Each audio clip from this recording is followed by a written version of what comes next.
Public service announcement. We know what you did.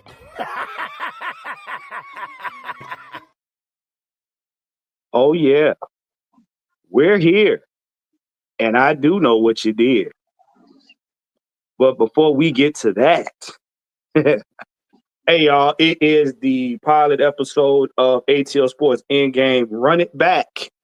And for everybody in the chat, just let everybody know this is a combination of NFL Sports Flashback Friday with a little twist to it. We're going to actually compare games and situations to see how they actually panned out and what could have caused certain things to come back around, if you will, for the new season.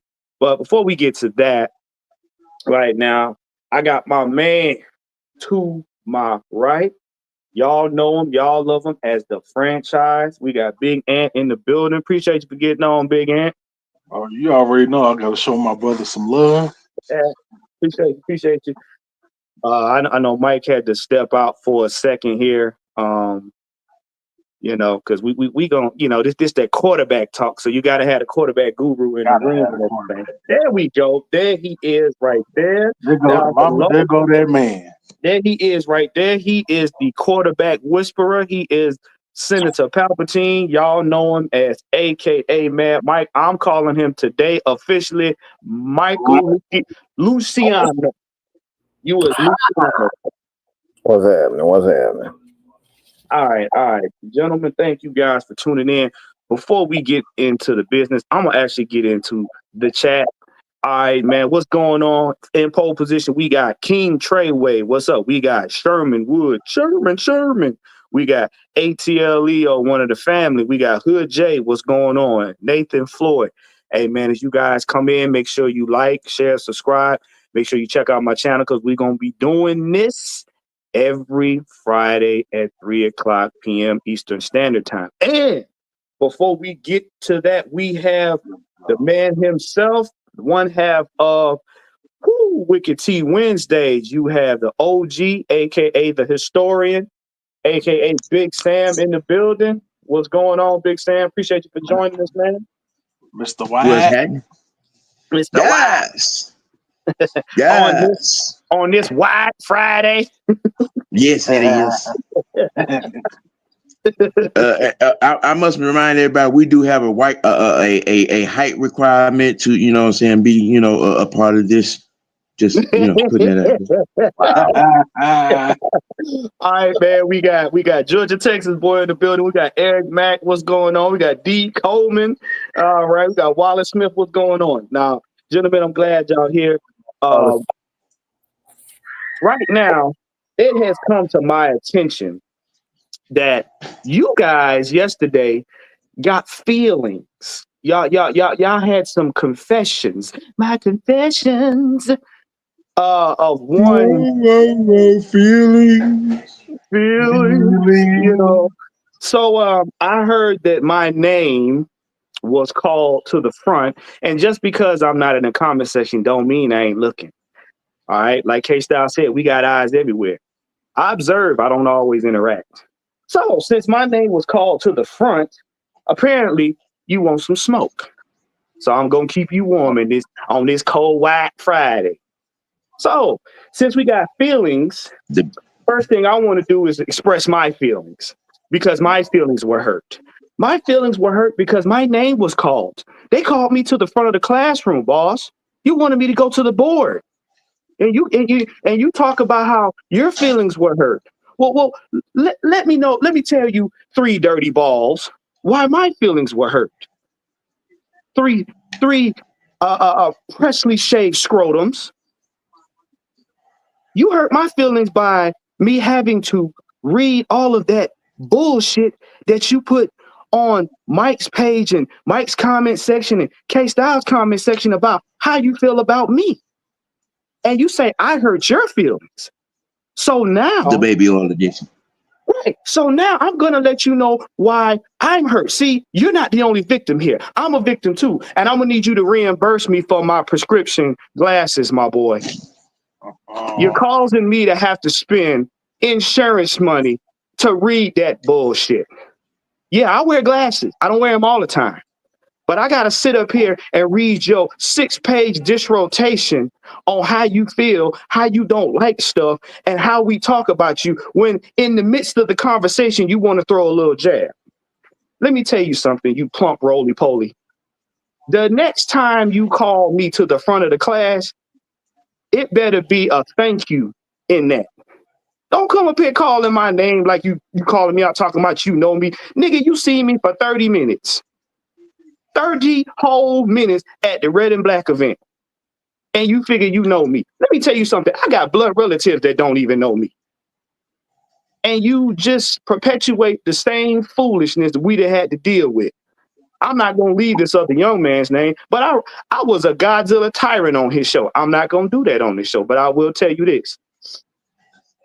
When you decide you want to call me to the front, remember this. Wasn't it you that had a problem with me and you ran the mic and wrote him a 4-page love letter? Or wasn't it you when you had a problem with Sam? You ran back the mic and wrote him a 4-page love letter. Wasn't it you that came to the Red and Black? You drove 300 to 400 miles with the intent of checking what other than the temperature in Atlanta. And then you stood on the steps with your pregnant belly already drunk, like you about to do something. Sir, I'm gonna need you to Sir, I'm gonna need you to grow by 5 more inches for this conversation here. Okay? I'm gonna need you to grow 5 more inches. Because that bull you pulled last night, that ain't it. That ain't it. I am mild-mannered at events for you guys' benefit, not my own. I am what you call registered crazy. I just hide it well. I even have my card. I am registered crazy. I have done things in my past that would make the little testicle hair you got on top of your head stand up. Please do not ruffle. Do not ruffle my beard hair. Please don't do that. Don't do that. Don't call me to the front no more about nothing. You on here spilling your guts, whining and crying on a grown man's platform talking about feelings. Feelings. There are day rooms and beds for people like you. Wow. Really? What do you think this is? An extended version of Valentine's Day? I don't give 2 frosty walrus balls how you feel about me. Not walrus balls. What the hell you got my name for, Joseph? I ain't said nothing. This Warren getting off. Good God Almighty. Y'all gonna leave me out of this foolishness. Y'all gonna leave me out of it. I was minding my business. You know what? I was minding my business. I was sitting on a warm ass couch, toasting my bun cheeks, minding my business. And then I gotta hear you coming on here. My feelings, and you know I know you, man. You know me, you know, and you know. Don't look. Shut up. Shut completely up. Matter of fact, go dip your face in some hot grease. How you gonna be almost 65 and still need ID to get in Six Flags? Listen, let me tell you something. There are countries where what you did could get your AARP card revoked. Stop playing.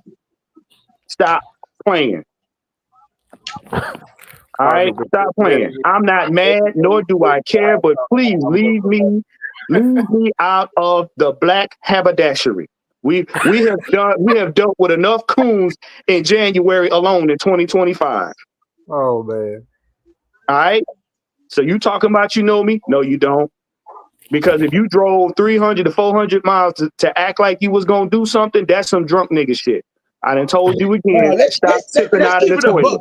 He drove 300 to 400 miles to say I'm sorry, and I didn't do it. Like, and you have been spotted, put on a list, and called out and put out about being other places, you know, co-signing debauchery about the unholy alliance. So let's not do this. Right? Let's not. Let me tell y'all something.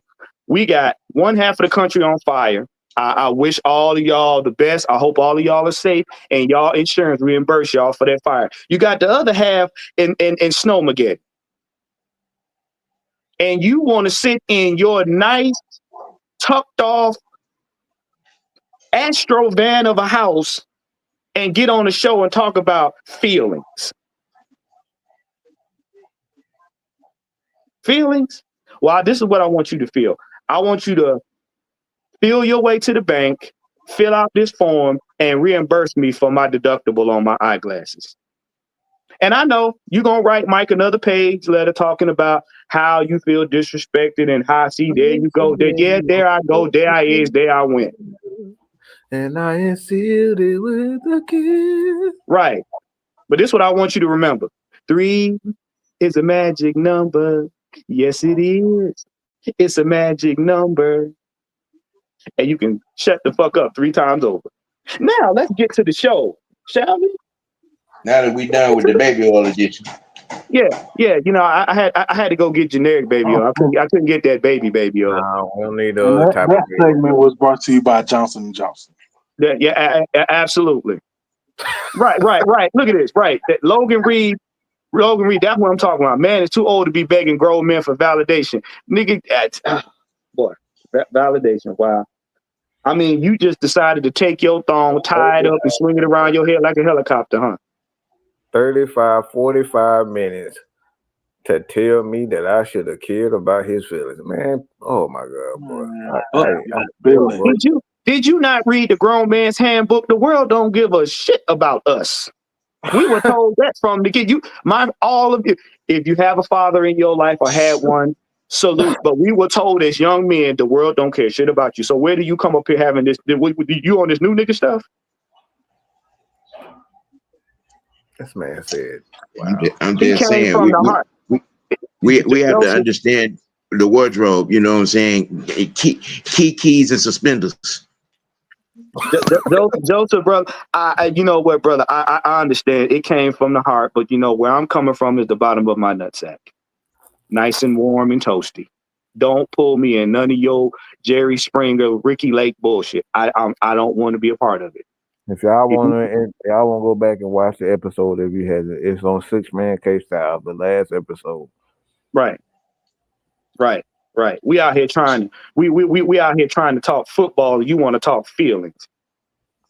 Go. The shade Mike in that edition. Right. There you go, man. Mike cussed me out again. Man, I cuss everybody out, including my daddy. My daddy cussed me out. Like, it ain't nothing new. I tell you what he can do. He can feel his way through his top drawer and bypass all them thongs and find you a pair of boxers and put them on. It's frosty out there. Okay, pumpkin. Those are my feelings. Okay, pumpkin. Now, what we're gonna talk about today, we mentioned it a couple weeks back, but just want to give you guys a snapshot of what's going on. It's the dreaded 509 game, and the dreaded 509 game, man, is issues with the Kirk's 509 game. Now, all of us, we saw it. The ones that was in attendance in the bins, you saw it. It was the fateful night where we were actually celebrating Matt Ryan going into the Ring of Honor, and Kirk Cousins just decided to lose his damn mind at the last minute and throw for 509. Mind you, hitting all of his targets. But it was a caveat because after that game, and I told Mike and them, I said, now there's a problem because now this young man or this veteran has set a precedence that I don't think he's going to be able to live up to for the rest of the season. And yes, we're not saying that every quarterback got to throw for 509 every game. That's not realistic. But amongst the fans, it set a precedence for him being a veteran as to, okay, we can expect you to play at a high level going forward until he did like George of the Jungle. Watch out for that tree. Blue. Tree. You know what I'm saying? Boom, boom, boom, boom, boom, boom, boom. Yeah. He fell right off the cliff. So what we're gonna do right now is I'm gonna let Mad Mike delve into this first, and then we're gonna bring up a couple of comparisons.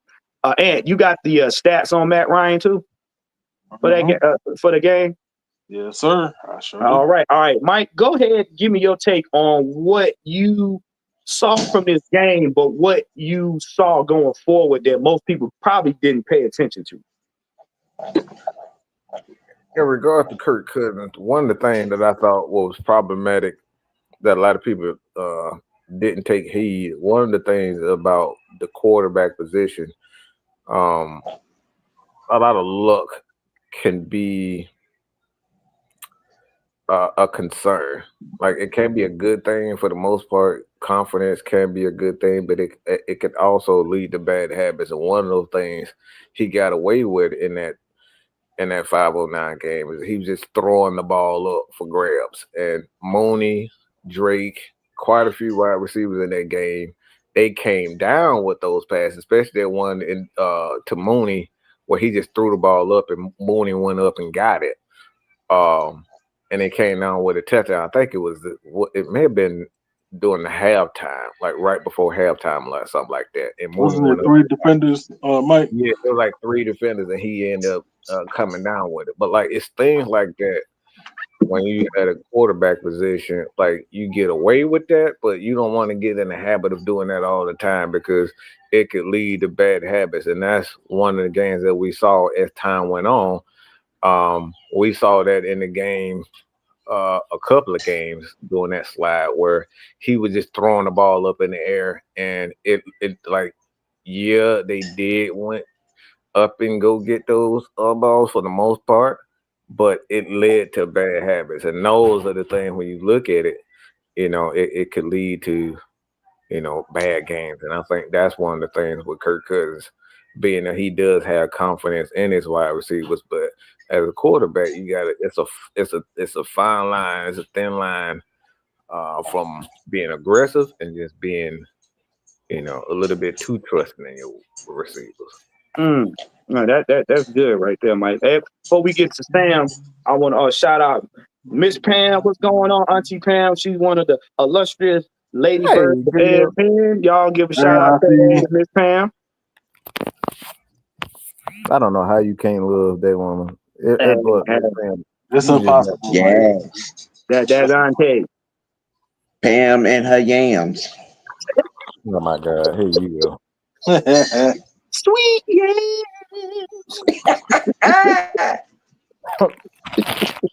All right, Sam. So I know you've been. I know you talked about this quite a bit on High Noon Madness and all of that. That week, what would you say would be one of the issues that we had, with that game being the way it was on the day that it happened? It was just the price. His body was on his way to failing him. I mean, it was an aberration, to be honest. That game was an aberration. It was just one of those moments in time that just happened, on that day. It was a great game, but it placed the unusable mask on the reality of the Kirk Cousins situation. Mm-hmm. To be quite frank, y'all have heard me say before, most, here lately, whenever Kirk Cousins is brought up, I mean, I just say, bottom line, his body just failed him. Mm-hmm. And that game, that was really the last great moment that he had.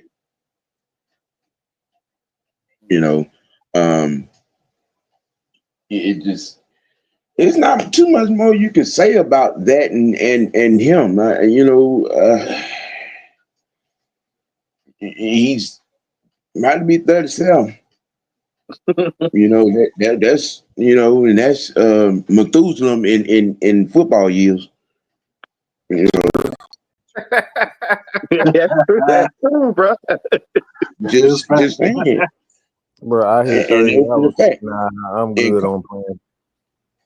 And coming off the injury that he came off of and being off the time that he was off, I mean, it just is his body and Father Time had a fight and he got TKO'd. Dang, not TKO. Now, let's see. We got hey, Ricky Smith, man. Appreciate you, man. Make sure you like, share, subscribe, man. You know what I'm saying? Hit that notification bell. I'll be doing more of these every Friday, 3 p.m. D. Coleman said, y'all don't think it was all a mental issue with Kirk. Before we answer that question, D. Coleman, I want to get Ant's take on this right here. Ant, what did you think about Kirk's 509 game, man? You know, it was the beginning of the end. That's what I would say. We see it was a peak of all peaks because we've never seen him do something like this in his career, and it looked like he played out of his mind, and it looked like somebody just pulled the rug right from under him after that game, and it was crazy because it looked like I'll put it like this. You remember years ago when Tom Brady was in his last years and Nick Wright was always talking about falling off. Or no, it wasn't Nick Wright. It was Max Kellerman was talking about falling off a cliff. That's exactly what happened to Kirk. Wait, so you're saying Father Time looked at Kirk and said, "This is Sparta." Yeah. Facts. Yeah. Get over here. Right. But yeah, D. Coleman, I would say 90-10 to answer your question, 90-10. Because Mike is well aware, Ant's well aware. Like I said, if you played any sort of sports for any long period of time, whether it be recreational, or what I call semi-professional, the thing is your brain is the last thing to go when you're an athlete. Your body's the first thing to go. And your brain is the last thing to realize that your body's going. So for a quarterback, with them being 90% cerebral, it's like he's trying his best. That was like his last hoorah. You know what I'm saying? I'm gonna go out for the guy that's the legend on his team. I broke his record, and then it was like, okay, you're done. It's like Ghost Rider. He was like Sam, whatchamacallit's character. He had one more good transformation left, and it was a wrap. Yep, that was that game. Yep. He can't do it no more. You know what I'm saying? And what happens is after you play for so long, it's just like Sam say, time. Now you on the clock because at some point your brain and your body gonna have an agreement. Like, we can't do this no more, bro. And then it's a wrap. And 4 or 5 games later, they came to an agreement. Like, Kirk, sit down. You can't do it no more. You know what I'm saying? So, but what I wanted to get to is now is the comparison, because everybody knows, and all of us know that have been in the Matt Ryan era, we all know that Matt Ryan had that 503 game in 2016. Now, what's very special about this right here, you had 2 games that 2 veteran quarterbacks went off, but the seasons had 2 totally different endings.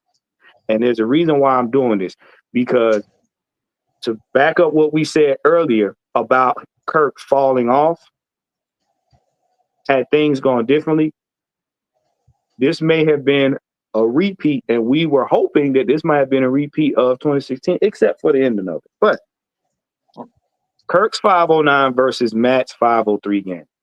Now, first thing I'm going to do, I'm going to put up, first thing we had was this. They said, post game of that game right there, said Kirk goes berserk. I found that funny. A little play on words. Right. I found that. He went all right. He went. Yeah, exactly. Now, the next one is this right here. Now, I want y'all to take a good look at that. Yeah. Yeah. You see the difference in the faces? Matt Ryan was like, by any means necessary. Kirk was like, oh, I gave my all, but I guess my best wasn't good enough. So You know, you got a special seat in hell. So now, this right here, I think that's. Let me take this banner off right quick. I want y'all to really take a look at that. All right. Now, that night with the final starting line, he was 42 of 58 through the air, which rounds into about 72.4% completion rate. He tossed a career best 509 passing yards with 4 touchdowns and 1 interception, with 253 yards passing in the first half and 256 in the second half. Cousins became the only quarterback in the Super Bowl era to throw for 250 plus yards both before and after. Now I got one more thing I want to show, and Mike, I want you to speak on this because I'm going somewhere with this. All right, now Kirk Cousins completed the 42 of 58. Read the bottom line: the most in a game in the NGS era since 2016. I want y'all to keep that bottom sentence in the back of your mind since 2016. All right. And this right here is what I want Mike to talk about. This right here is what everybody likes to overlook. And this is the reason why we were so frustrated of those games coming after this. Because this right here is the passing routes, the passing tree that he had. Now they had a few more, but this is the one I got. Mike, explain this right here, because you harped on this a lot, especially as it got later in the season about Kirk hitting certain weapons on our team.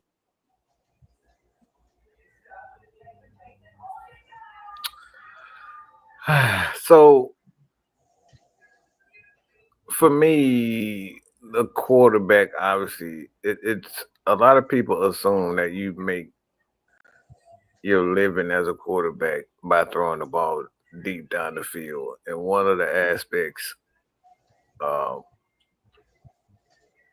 me, if you look at my predictions, I said if the Falcons were going to be successful offensively and get to the playoffs, they would have to dominate the middle of the field. And then we're talking about between the numbers. So if you're playing in between the numbers, two things have to happen. One, you got to have a good tight end. You got to have a confident quarterback that's going to be able to deliver the ball in the middle of the field. But most importantly, you got to have a quarterback that's willing to get the ball out of his hands quick.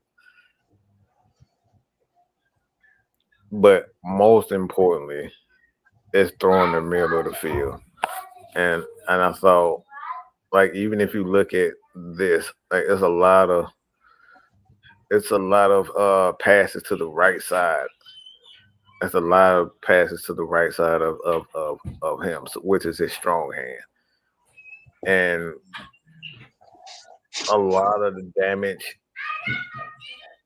it came with a guy. If I'm not, hold on, let me look, because I don't remember exactly who had the most numbers, but I think a lot of them had. Which week was that? I forget which week that was. What, that 509 game? Mm-hmm. Wasn't that before the bye? That was before the bye.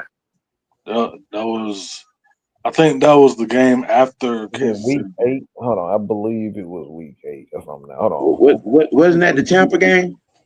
It's the Tampa game. Yeah, that's the Tampa game. Which week, though? Yeah, that was the first Tampa game. No, it wasn't the week 8 game. It was. It was like, I think it was the week after the Kansas City game. Week 4. Was it week 4? Yeah, week 4 about 5. It's week 5. So I'm looking at the numbers right now. So for me, I don't pay attention to the numbers per se. I like to see who in those games that get. And again, everybody in the beginning of the season, I said that if the Atlanta Falcons offense is going to be successful this year, and that video is still out there, all right, so y'all can go back and watch it.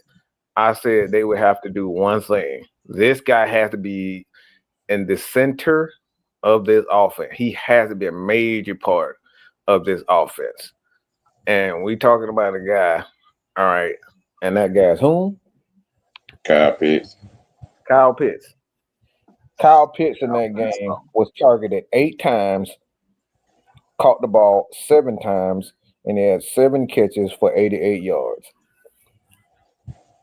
There's no like if you look at the team, no coincidence. It's apparent when you get him involved with this offense is damn near unstoppable. But the fact that they stopped getting him the ball, you saw him struggle. Get the ball into this guy's hands. He was targeted 8 times in that game. And Kirk Cousins had one of his best games of his career. And the Atlanta Falcons right here, Kirk Cousins between the numbers right here, 27 of 33, 385 yards. All right. 3 touchdowns. And Drake London, 12 catches, 13 targets. So when you get the ball into your playmaker's hand, this is what happens. But you look, Kyle Pitts is a major part. He's a major part of that success. So it goes to show you, like, look, bro, got to get the ball in the middle of the field, control the middle of the field. When you control the middle of the field, whether it's running the ball and getting the ball and those tight end hands. Look at Michael Vick for all these years with Algie Crumpler. Look at John Elway. John Elway with Shannon Sharp. When he get the ball into them tight end hands, you can control the clock. You control the game.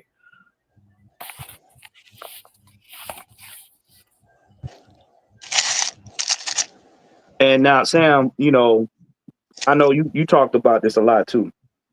Based on this right here, what do you see?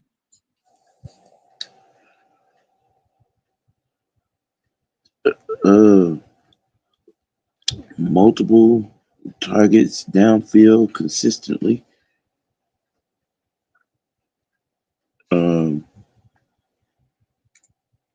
mean, we're putting a lot of emphasis on an aberrational, a moment in time. He had a Matt Ryan moment.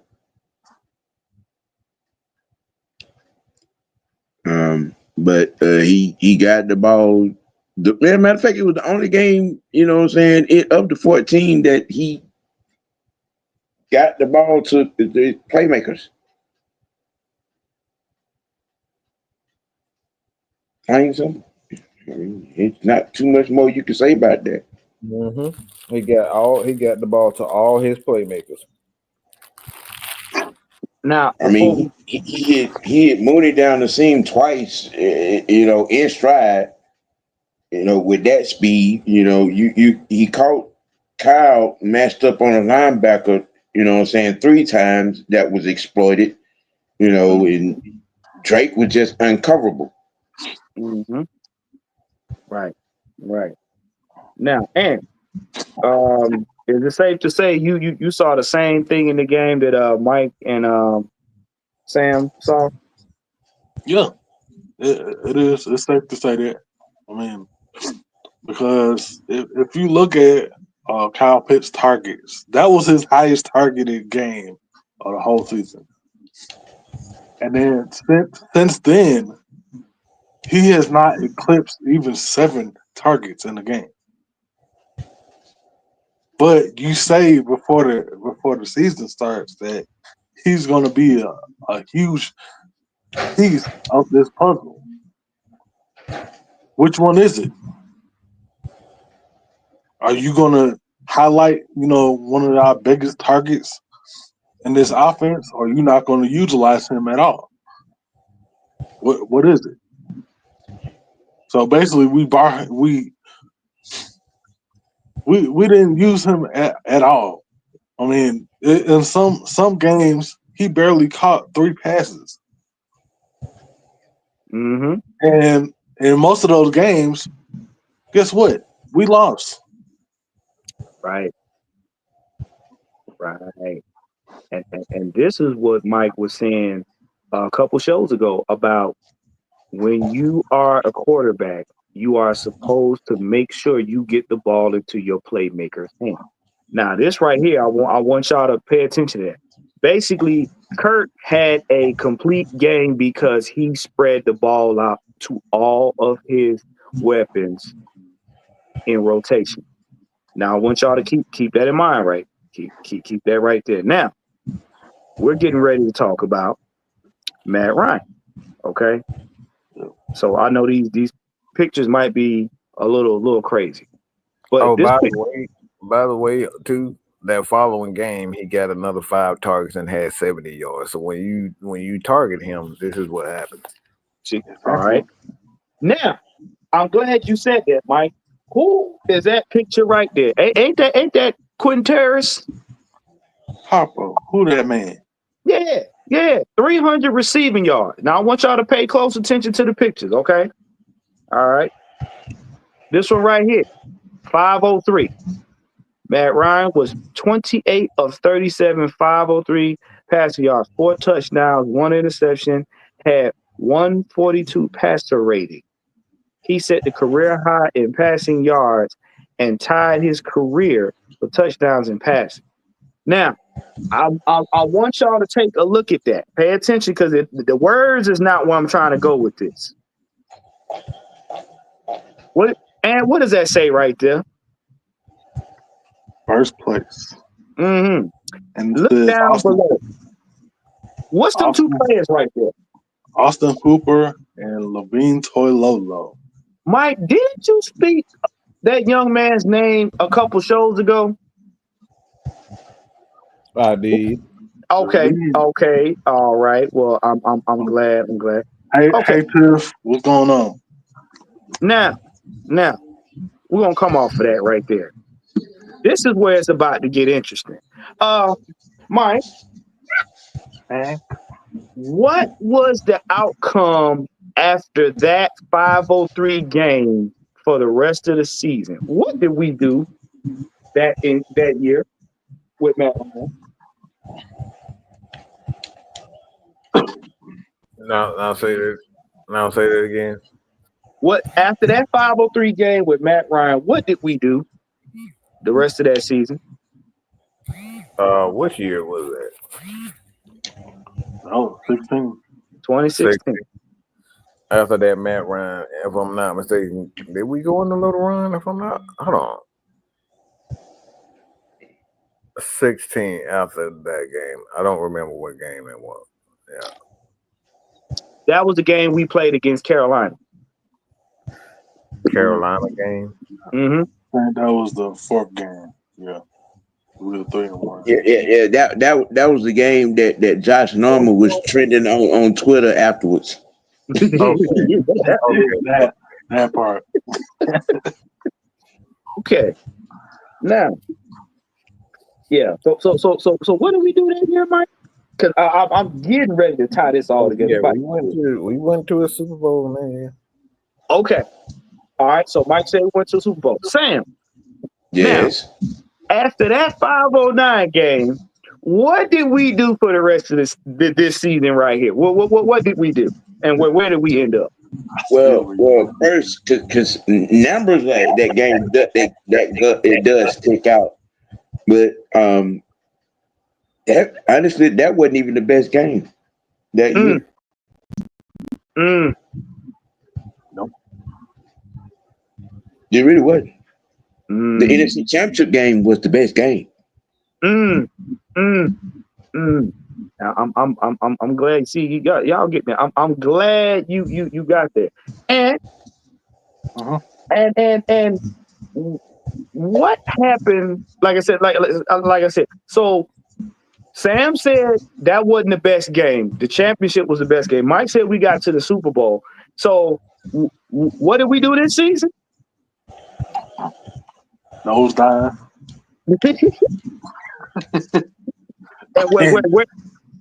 And where did we get to? We went Super Bowl year, and then this year took a complete nosedive. Win Bishop. Oh, okay. We in Cancun somewhere. Now, here's the big question. I want everybody in the chat to answer this. What was the difference between those two seasons? And it's one word. Mike and Sam, everybody in the chat. One quarterback's a Hall of Famer. The others need to be in a retirement home. You want to say it, Mike? Because a couple people in the chat got it. A couple people.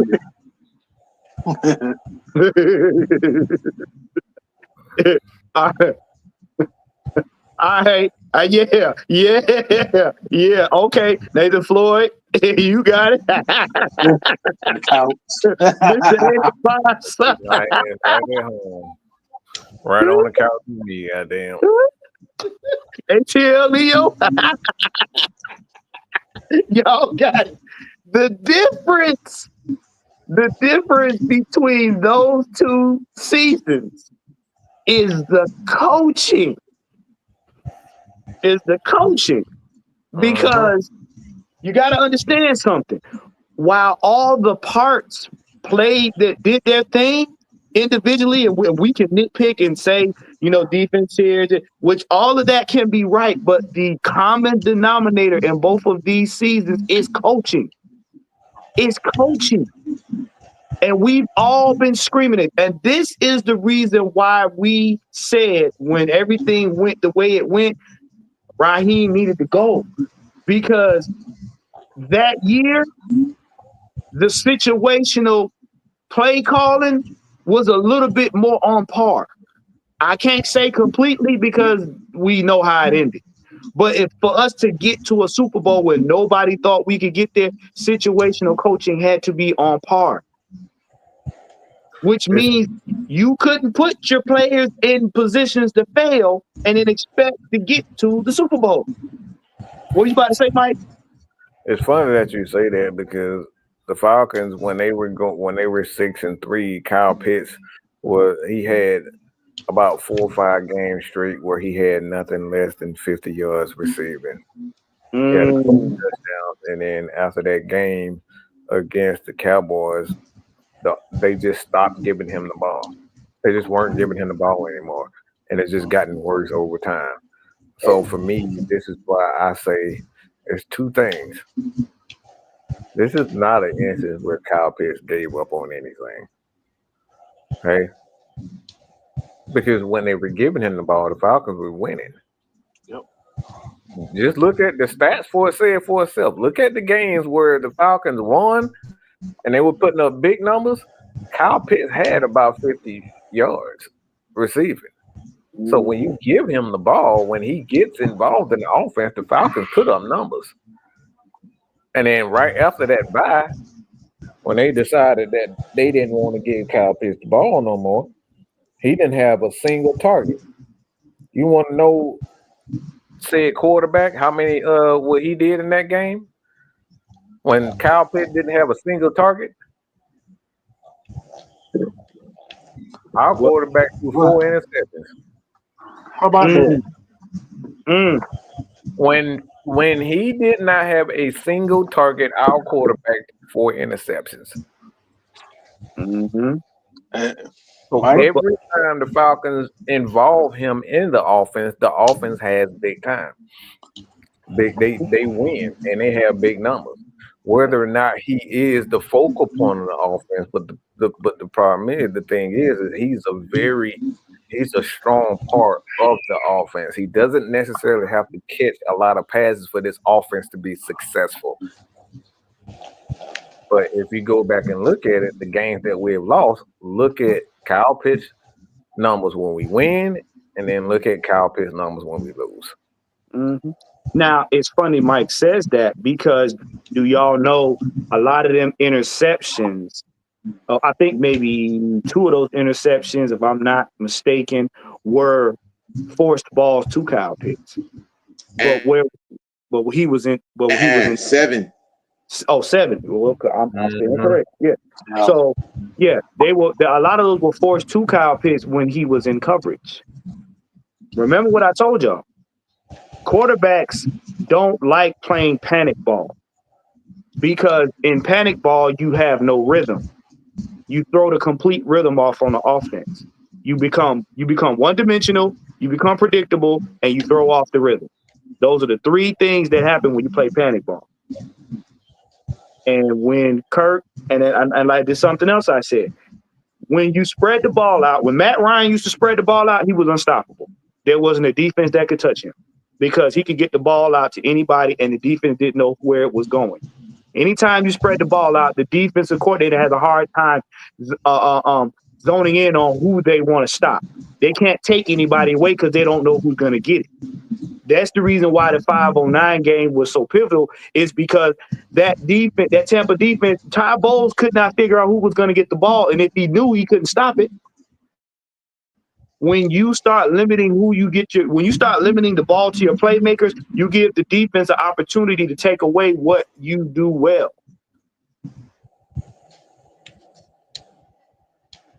And this is the same thing Sam used to say about the mad microwave mindset.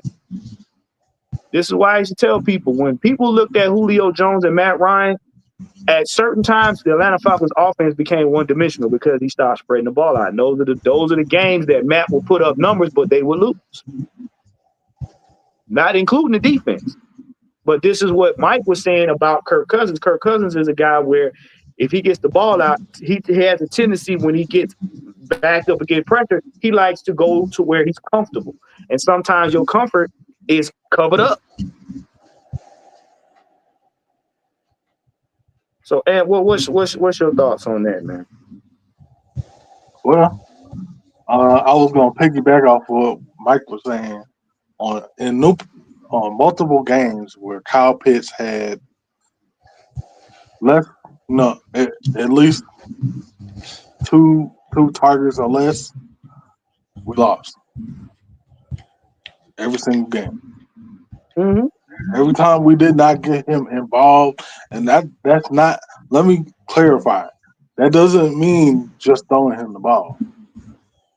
That means getting him involved within the run game, or you throwing it down, throwing it downfield, and he's blocking for somebody else. Mm-hmm. Something. We didn't get him involved in the offense enough to make him into one of these weapons that we should be able to count on game in and game out. Mm-hmm. We didn't do it enough. Do y'all not realize that if you look at those plays where Mike talked about where Kyle Pitts got the ball, you know who was the clear out guy? Mm-hmm. Usually when Kyle Pitts gets the ball, Drake London is the clear out guy. Because he's another big target that they have to worry about. See, most of the time when Drake gets the ball, Kyle is doing the clear out. And you can see it this last game. You can see this last game. This last game when Drake was getting them passes, Kyle was clearing out defenders so he wouldn't be bracketed. And when you flip it and allow Drake to do that and Kyle to get the ball, how y'all think Kyle got that touchdown when he was just standing there? Drake was drawing off defenders. Wasn't nobody on Kyle. Wasn't nobody paying Kyle no attention. Kyle throw his hands up, hey, I'm down here. Kirk got it to him.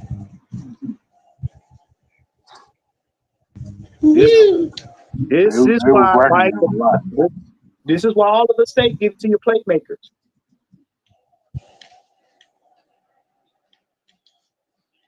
Sam, what you got? I mean, a clear case in an example of what we needed to happen. It just in hindsight, 2016, Matt Ryan threw touchdowns to 13 different receivers. Okay, that was one. Also, the other contributing factor, it was Julio Jones showed up for training camp. But that's another Oprah. But Damn. we ran the ball. We got off on play action. We were the highest scoring team in the league that year. So and then to flip that to this year, this just say that injuries would not, if injuries were not a part of the situation that deterred Kirk Cousins.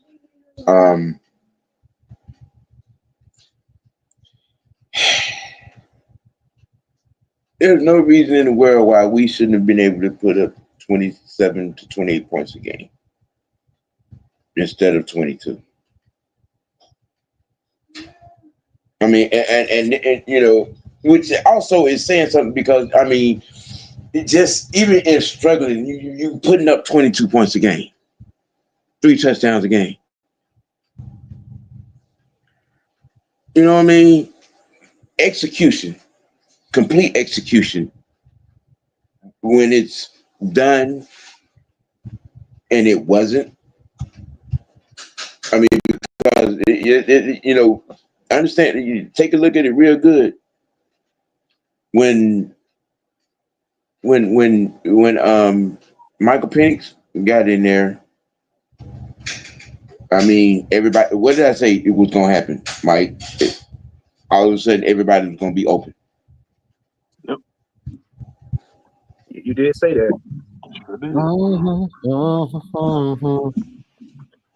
Everybody's going to be open.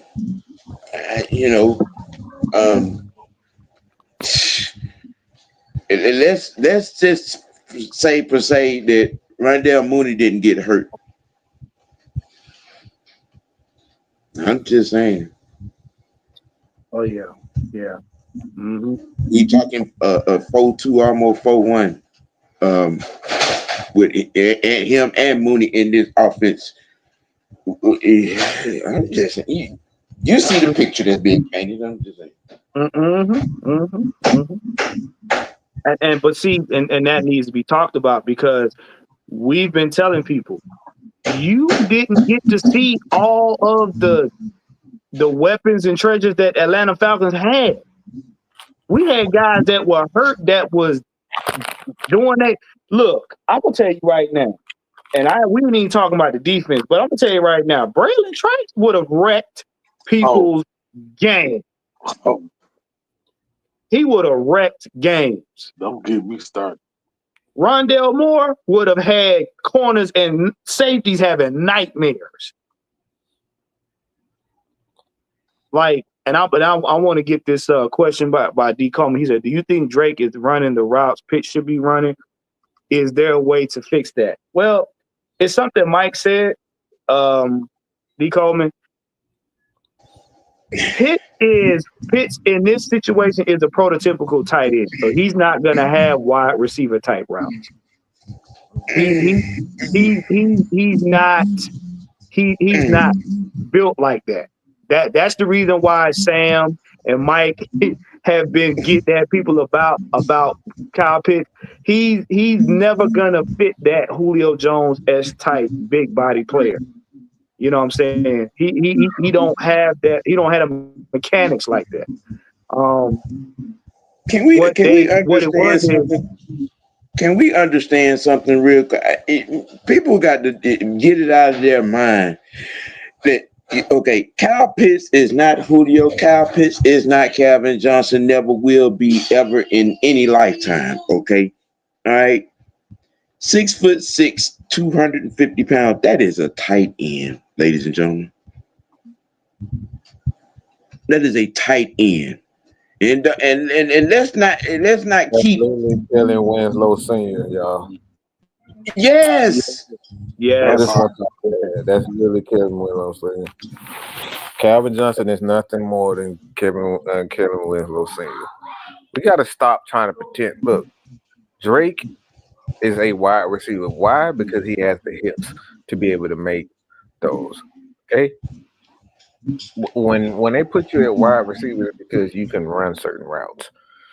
It's not because you this tall or you this big. Some guys, like if even in high school, some guys play outside. They 6'4". You can put them in the trenches, but they're not physical enough to even play in the trenches, so they just put them outside in high school. Why? Because it's about the physicality. It's about your skills inside. So they put you where your skill set is. So when you look at a guy like Kyle Pitts, you look at Drake. They put Drake at wide receiver because Drake can run those routes. He has very good hips. So when I hear people say that, oh, they're not giving him the right routes, they giving him the routes that he can run. The problem is, and I state this all the time, when I see things like Drake London running end rounds on 4th and 1, that's not a Drake London fault. Okay? Because he doesn't have that acceleration. Is Drake fast? Of course. But he doesn't have that acceleration that you need on the end around, like a Debo Samuel. You know what I'm saying? Like a Ray McLeod. Those guys can get up to top speed quickly. Other wide receivers can get up to speed quicker and faster than others. Guys like Tyreek Hill, that's why Tyreek Hill so fast. It's not that, he's the fastest guy in the universe. Tyreek can get at top speed quicker than most wide receivers. It's a lot of people. It's guys in the NFL that's faster than him. Guy like Xavier Worthy is actually faster than Tyreek, but Tyreek can get up to top speed quickly. Why? Because he ran track. So these are the reasons why when you talk about like Drake and Kyle doesn't have the hips to be able to get out these breaks and run certain routes. So you got to have a quarterback like a Matt Ryan that understands when and where to put the ball where Kyle can be most effective. And that right there is something that's art in itself. Not every offensive coordinator knows how to put those guys in position, and not every quarterback can get the ball to a spot. And I think we all know that, man, dealing with Marcus Mariota, Taylor Heineke, Desmond Ritter, he hasn't had a consistent quarterback. Right. And to your question, Clay. Now Kirk ain't healthy. Kirk's body is where it is right now. You know what I'm saying? It's not gonna go uphill. He'll heal up in the off season and he'll feel better. But if people are looking for Kirk to play at a high, and that's not that man 80-year-old healthy. That man about to be 37, which is 90 years old in football years. Okay, Methuselah. That's why I said he's 80-year-old healthy. 80-year-olds, you looking at him like, he ain't healthy, but he healthy to be an 80-year-old. Right. That's why he keeps saying. That's why Terry keeps saying that he's healthy enough for his age. Georgia Texas boy said, "Where do y'all see Kennard getting drafted?" I'm not even getting in that right now.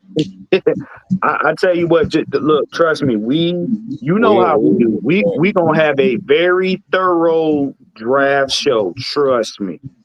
Yeah, just be patient. We haven't done a lot of breakdown. We still in the season, so we haven't had the opportunity. Coach trust me, we are gonna see this on Coach show. And Coach gonna have that ready on, so we'll be patient. Yeah, and Miss Pam was right. Yeah, Ryan did not discriminate. Whoever was open got the ball. Yeah, that's true, and that's what you're seeing from Penix. That's what you're seeing from Penix, and that's what you want in a quarterback. Like Mike said earlier, you can't get selective when you get with a team, you got to utilize all your weapons to the best of their ability, but you got to make sure first that your playmakers get the ball first. And then when you rotate one of them out, then the secondary guys can get it, so that you don't overwork or cause your playmaker to get injured. But he didn't discriminate. That's why, if you ever heard people say it though, Matt Ryan was his most dangerous when he spread the ball. We've all said that. Them games when Matt Ryan spread that ball out, he was carving people up. It wasn't even a question. No, let's keep it a buck. Matt was most dangerous when he was just shooting from the hip. The only quarterback in NFL history that was more dangerous in the hurry up offense was Peyton Manning. Yeah, I remember that. Peyton was surgical. That's too many offense with Matt. Good luck. You asking the wrong question, John. This right here, now Anthony White, I'm gonna disagree with you on this. It's not the fact that Pitts had to learn how to be a good, consistent tight end. You have to understand, as a head coach, you have to understand how to use him. Mike just said it. The players can't put themselves in a good position to be good. The coaches have to put them in good positions to be the best player they can be. Now, it's a difference if you got the right scheme. He's running he's in the right position in the right part of the field, and then he's just not catching the ball or doing his job. Then yes, but a lot of Pitts' scrutiny has come off the heels of them not putting him in the right position to be successful. Like you said, you use him as a clear out guy, but at the same time, you got Drake London who can also clear out to allow Pitts to get the ball. And Mike has always said this, teams always want to make sure Pitts doesn't beat them, but he can't beat teams if he's not being put in position or throwing the ball. Bingo. You know what I'm saying? We got to get out of this mindset of, if you're looking at a player's skill set, that's one thing. But when I see my coach having my quarterback not utilize him, that's not putting him in a good position to be successful. And then when you do, it's almost like, oh, y'all remember I'm still on the team? Boom, now the ball come out my hand. Now everybody's saying, well, Pitts dropped the ball. Pitts didn't know the ball was coming. Well, just coincidentally, I'm going to say something that my OG brother would say in this situation here. Two things can be right at the same time. True. Because, y'all know I was a proponent of what Anthony White is saying. He did need to learn how to be a tight end. I screamed that for a whole year. Yeah, you did. You did. Yeah. But also on the flip side of that, he does have to be put in a situation or schemed into a situation to be successful. Mm-hmm. Yeah. So ATL Leo said, y'all think Kirk is going to retire? Will he be traded to another team? What you think about that one, Ed? It's a possibility he get traded.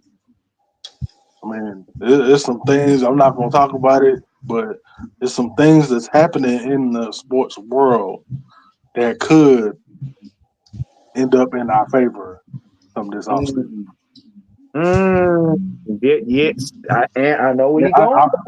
I'll put it like this. I ain't going to say who it is, but I'm going to say we already made this one team go get a quarterback that has been, since then, has been hurt or either hurt or sat out some games in every single season. And yeah.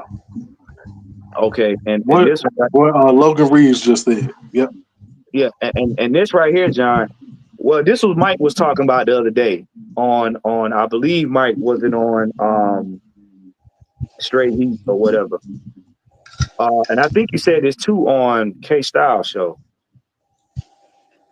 When everybody was on Terry's neck about, what the moves they were making and this, that, and the other, people got to understand, and Mike said this verbatim. As a GM, you're not going to sit out here and tell the public that your quote unquote possible asset is hurt or injured, because that's bad business. Because you're basically telling other teams that you're putting a asset out there that's more or less a liability. You know what I'm saying? So it's not the fact of lying. It's okay. We not about to sit up here and verbally tell you this man is hurt. Whether he's hurt or not is up to him in the eyes of the NFL. You know, and Falcons like to keep a lot of stuff, what we consider obvious stuff, close to the vest. Like I said, he's gonna heal up this off season. He's gonna train, and basically his body is where it is. It's up to Kirk how far he wants to take stuff at this point in his career. It's up to him how far he wants to take it. Because like Sam said, when you get to that stage, you have to know your body's limitations. You got to. I mean, in my opinion, he just need to be a game manager. Real talk. Now that's a good question right there, because we was all talking about that yesterday. Thoughts on Terry's comment about trading down in the draft. And I'm gonna go with you on this. And what you think about that? I love it. I love the idea of trading down, get some more picks, and then not just for this year, we could use it for in the future as well, and because we can get better, get our team better this year.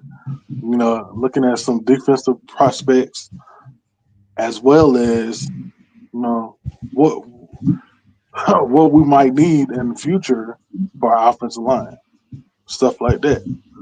We got to think about these things. Sam, what you got on it? Well, we do need more picks in the draft, which I think the options are going to be obvious. But yeah, we're the way we're going to probably operate is not going to make a lot of people happy come draft time, because they're going to be expecting certain splashes, and I don't think that by any stretch of imagination we're going to go that route. It's going to be grit, grime, and dirty, which means we're going to take care of the O-line and the defensive line. I fucking love it. Mike, what you got? Because I know you spoke on this earlier.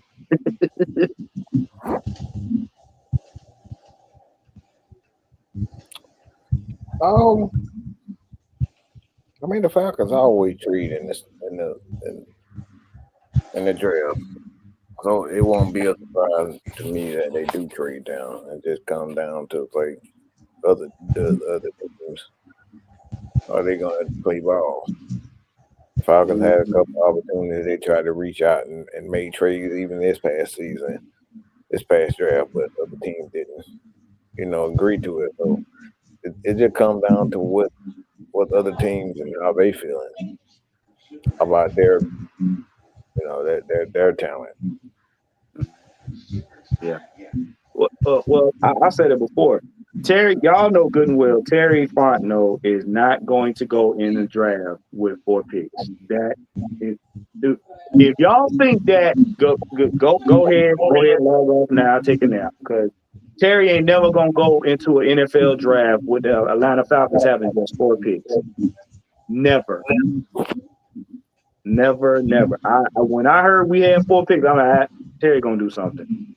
And he pretty much, when Mark Zeno was trying to grill him on things, and they were asking him all these goofy questions, Terry pretty much told him, we're not going in the draft with 4 picks. He said it in a way that if you missed it, you missed it. We got two super chats. All right. Fred Butts with the $2. Appreciate you, Fred Butts. He said Pitts has 4 touchdowns. What do y'all want?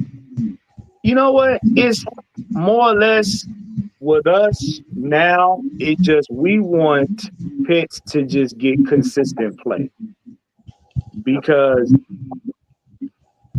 look, my thing is you don't get a tight end and you don't get a guy with his skill set and you waste it. That's been my biggest issue.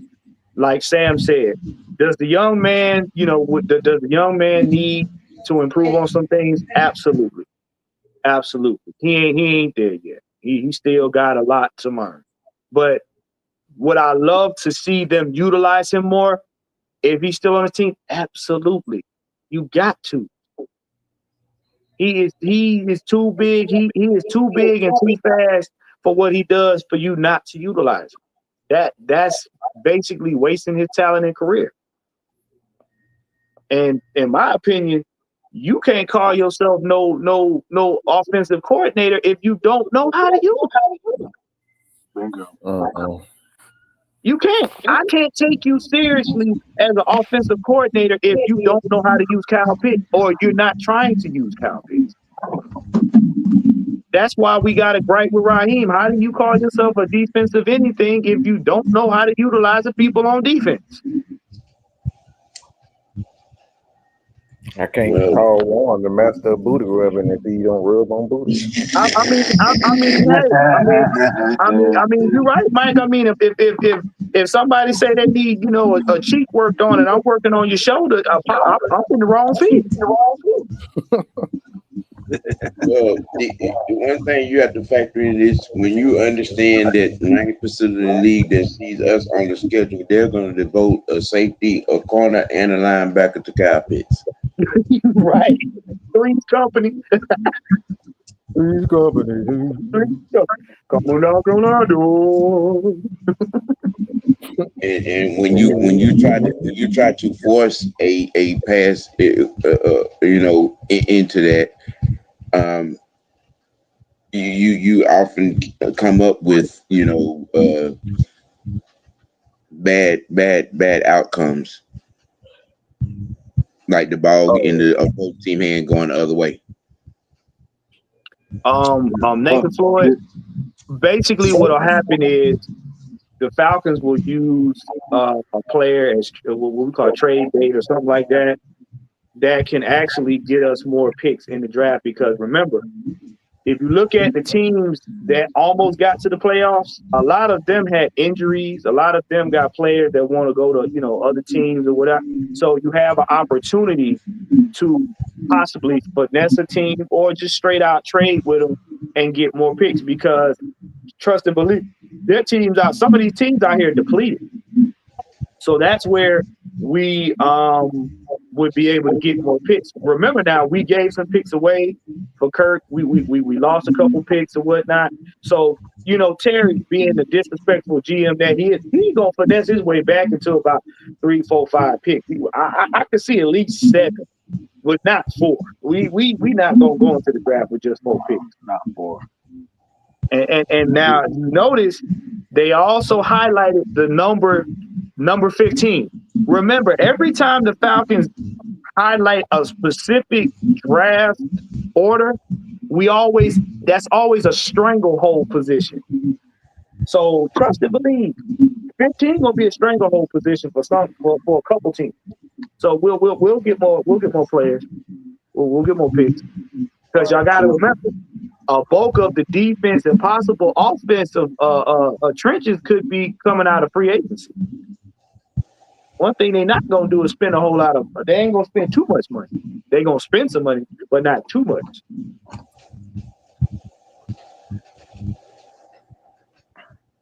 And Brian People said round 2, round 1, 2, 4, and 7 are our picks.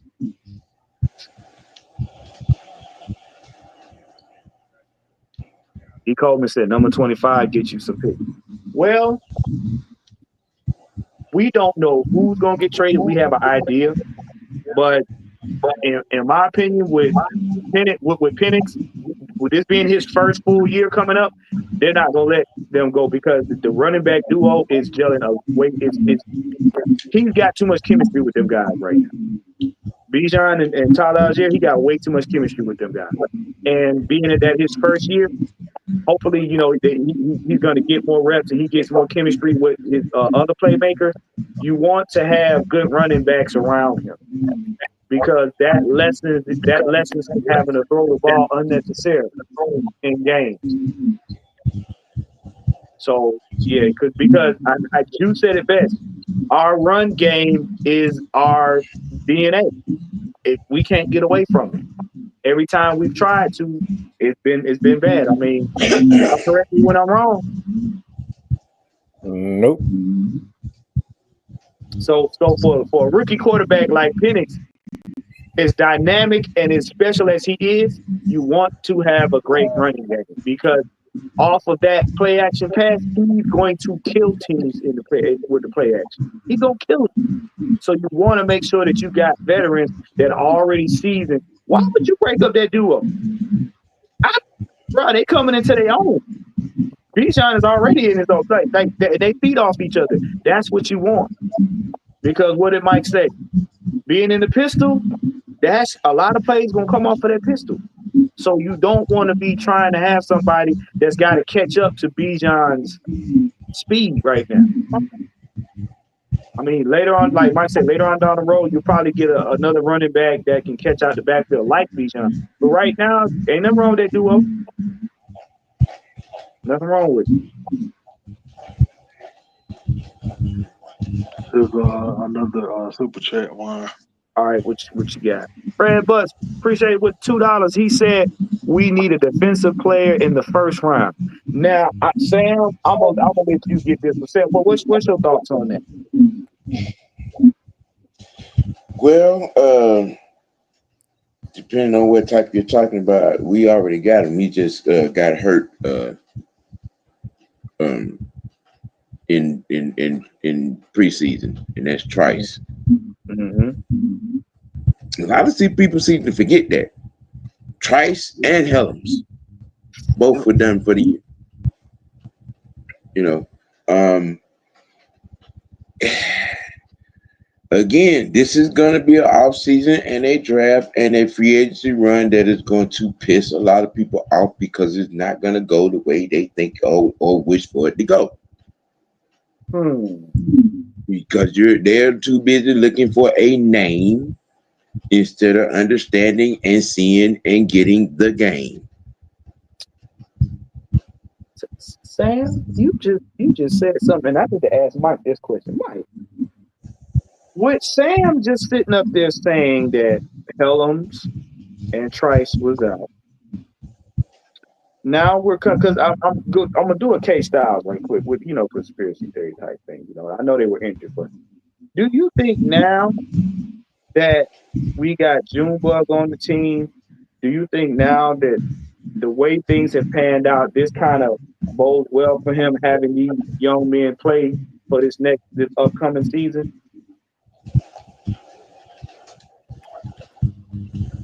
Does it bode well for Mike Penix? Yeah, because remember, we had a lot of concerns on the defense. When we were playing okay. And I know Sam mentioned this a lot of times when we were getting, beat up on defense that, having Trice out there, that would have been a game changer. So I'm saying with these players coming back and him being a rookie quarterback, how do you think that would set up this Falcons season going forward?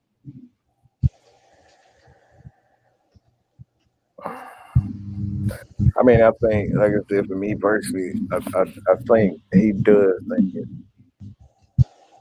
on the football field as a quarterback, just like as a defender and offensive player. You just know special skills when you see it. And Penix has those special skills. So he's going to give both sides of the ball a little boost because they're going to be on the sideline. It's like, damn, look at this dude throw. Like, those are the things that you look at both sides of the ball. Like, when you playing the Atlanta Falcons, you just had to see Julio. You had to see Matt Ryan. You had to see them guys. It was must-see TV. And that's the thing with Penny. He's just you can't take your eyes off. So I think he's gonna add that element to both sides of the ball, not just the offense. Like the defense is gonna want to get the ball back, so this dude just to see him do work. See, Mike just threw it out there. This young man. So in other words, Mike, this young man commands complimentary football. Absolutely. And Auntie Pam, hey, pay attention now. Auntie Pam throwing jewels out too. She said they're going to draft people that fix their skin.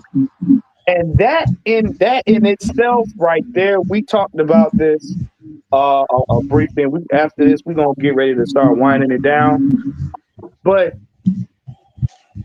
I've said this, and I know Mike, we've all said this in the chat amongst ourselves. When Sam says the draft is going to be something that's going to piss people off, I need y'all to pay attention to one thing. Go back to the beginning of the season where Raheem was talking about how we were going to play. And everybody that knows him just coming from LA, do not be surprised if we draft players or we get players in free agency that coincide with what he wants to do on defense. Because I'm going to be honest with you, it's not going to be a stark transformation on defense to what he does. It's just that you'll see the Falcons get him more players that's going to complement, quote unquote, what his so-called philosophy is. That I'm saying that lightly. I'm saying that lightly. That's why Sam telling y'all this is gonna piss a lot of people off. Yeah. Whoever this Peter Pepper Papa Paka Pickles is, man, shut up.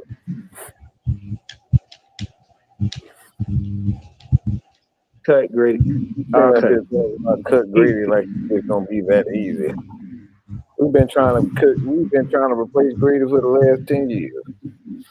Here's the thing that bitch y'all gotta understand. Grady's not the problem. Onyemata is not the problem. It's the fact that you, again, knowing your personnel and knowing how to use them. We have seen how to use everybody efficiently, but Raheem came from a team where he could get away with that soft zone. And Mike and them have always said, in order to play zone, you got to have your front seven. Your front seven need to basically be a lawnmower. It need to maul down the O-line and get at the quarterback.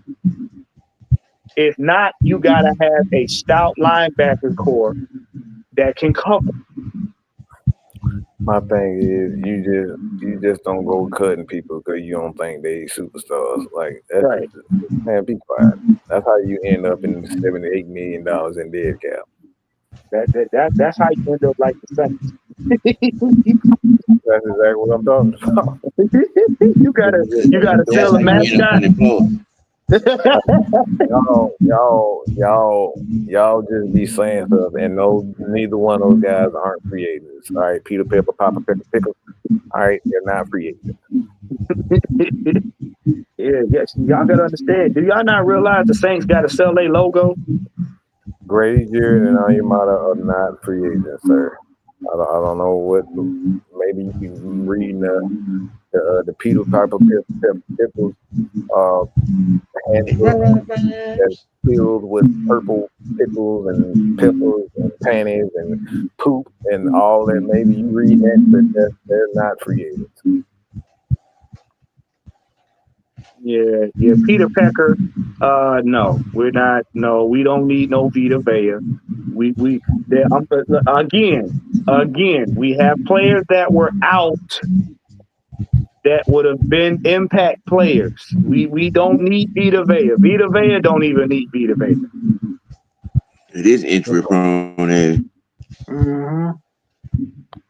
Like I said, don't be surprised. Like I said, I'm gonna follow Sam. Do not be surprised if we draft or we select in free agency what the way Raheem wants to go with. I'm telling you right now, don't be surprised. Don't be surprised. Just because you want them gone, you got to have a plan. Right now, Grady is still a valuable defensive tackle. Okay, sacks aren't a way to just sit up here and just say, yeah, if he ain't getting sacked, she still has value with your team. So you got to wait for other guys to develop. If those guys don't develop, then what are you doing? You have nobody. Right. You keep these guys as long as you possibly can while they still have value, which they do. And you wait for everybody else. The Root can't, from what I understand and what I've seen this year, he's had some little nagging, little injuries, like little ankle tweaks here. Julius hasn't got any playing time. Zach Robinson hasn't gotten consistent enough for my liking. He hasn't gotten consistent play. And then you look at a number of guys on the defense side of the ball. Like we got to get other guys opportunity to step up before we start talking about, we got to get rid of everybody. If that was the case, like you'll have nobody on the team.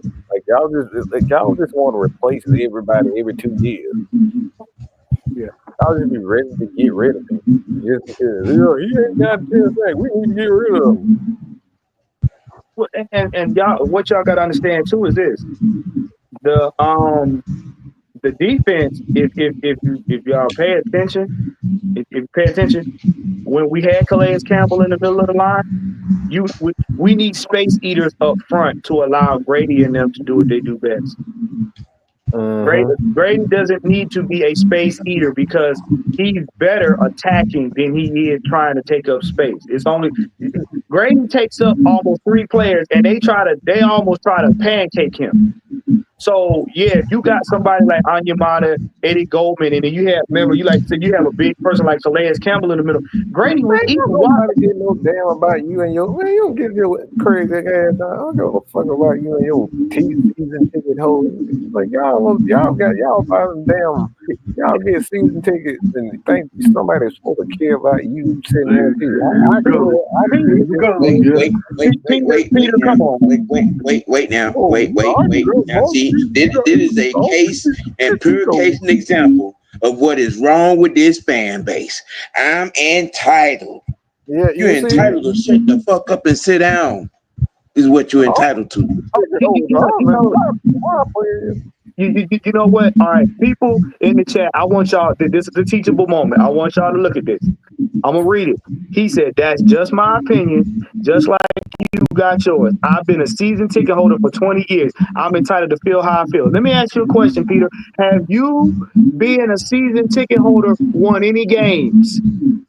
Did you, being a season ticket holder, win the Super Bowl or get us to the playoffs or to the championship? Because I'm telling y'all right now, just because y'all sit in the bench doesn't mean we automatically gonna win the game. You do realize. So the fact that you said that you whole season tickets just mean you've been paying blank money because you like it. That's about it. You just been paying your money because you like it. It does not determine the outcome. About they feeling. Here he goes. He'll leave Gary. Why? You leave that man's feelings alone. Oh, wait. Hold up. Are you? You know what? Yes. He went there. Yeah, you know what? You know what I'm about to do. You know what? He called himself Peter Purple, and he a grown ass man with a name called himself You Peter know Purple. what? You know what? Oh, wait. You know what? Peter Pecker and 3 Dirty Balls. Y'all must hang out in the same region. That man called himself Peter Purple, talking about he a grown ass. I'm a grown ass man, dog. You on your feelings too? Well, let me tell you something. Okay, if you're a fan just like us, then you understand that season ticket holders don't matter. We pay for tickets just like y'all do. We just not bragging about it. So it doesn't matter. You put it girdle on in the dog. We put them pants in. Look. Nobody told him to put his song on backwards. Nobody told him to put his song on backwards. Oh, Okay? why? Now he just talking shit. I know. That's why. Man, get your punk ass out of here. Maxi pad price Boy, check, you a three super dirty cousin. duper. Look, It ain't our fault you bored. we ain't got no problem with talking crap. Believe me. You know what? Hey, you know what? It's a minute to an hour and a half. Look, man, Bro, we ain't gonna take up it's too much all time. Yeah, it's all good, y'all. yeah, Look, yes, it's it's all good. all good. This is a crap. This is a debating channel. This is what Yeah, we do. If you can't take the back and forth, don't subscribe. We tell you this all the time. We don't have no feeling for nobody when we sit up here talking. Well, if I tell you to shut up, it's all in the spirit of debate. If y'all can't take that, don't come over here. All right, it's really that. Kenneth Collette, I had to give you the mic drop for the night. He said, Austin Blake pays Peter Purple for his $44,000.